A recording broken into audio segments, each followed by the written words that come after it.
Килиан Мбаппе бір апта ішінде 2 пенальтиді сала алмады. Реал Мадрид клубы маусымдағы 5-ші жеңілісіне тап болды. Манчестер Сити бір ай күткен жеңісіне қол жеткізді. Осы және де басқа да жаңалықтарда бүгін біз сіздермен бірге талқылайтын боламыз.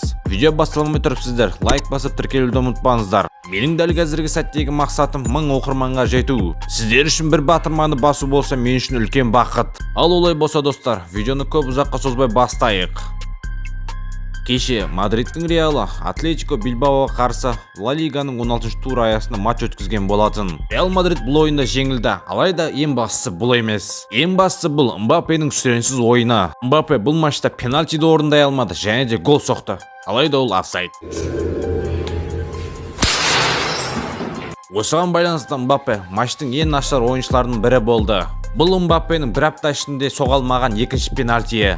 Осыған дейін Мбаппе 28 қараша күні Ливерпуль қақпасына пенальти соға алмаған еді. Жалпы статистикаға сенетін болсақ, Мбаппе мансабында 12 бірдей пенальтиді жүзеге асыра алмаған. Қалай ойлайсыз, Мбаппе өз деңгейіне қайта орала алады ма? Мбаппенің ізін жалғай Реал Мадридтің статистикасын айтып кетейік. Барлығымыз білеміз, корольдік клуб кеше Атлетик Билбаодан ұтылды.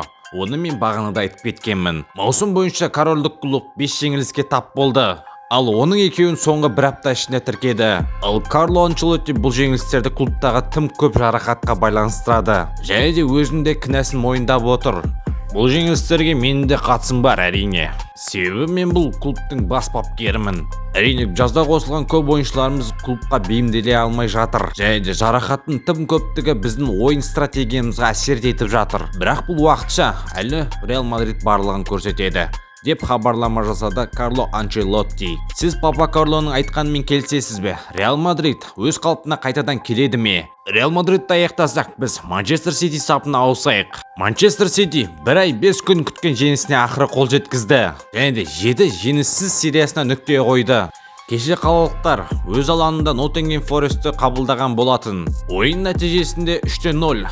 Манчестер Сити сенімді жеңіске қол жеткізді. Бұл ойында алдыңғыдан не өзгерді десеңіздер, бұл ойында Де Брюйне бастапқы құрамда шықты. Бастапқы құрамда шыққан эффект берді ау деймін. Себебі Де Брюйне бұл ойында бір гол соғып, бір ассист жасады. Жалпы статистика бойынша Манчестер Сити АПЛ аясында 4 матч қатарынан жеңілген. Осы 4 матчта қалалықтар 10 гол жіберген. Бұл клубта да Реал Мадрид сияқты проблемалар өте көп. Яғни айтқанда жарақат мәселесі. Пеп Гвардиоланың ойыншылары өте көп жарақат алды. Олардың ішінде өте маңызды ойыншылар да бар. Родри, Де Брюйне, Фоден және де Рубен Диаш. Осы ойыншылардың барлығы жарақаттан оралды, тек қана Родри оралмады. Қалай ойлайсыз, Пеп Гвардиоланың Манчестер Ситиге қайта оралды ма? Әлде бұл уақытша ма? Міне достар, бүгінгі жаңалықтар жинағы тәмам. Сіздермен бірге болған қазақша футбол арнасы. Видеоны лайк басып тіркелуді ұмытпаңыздар. Сау саламатты болыңыздар.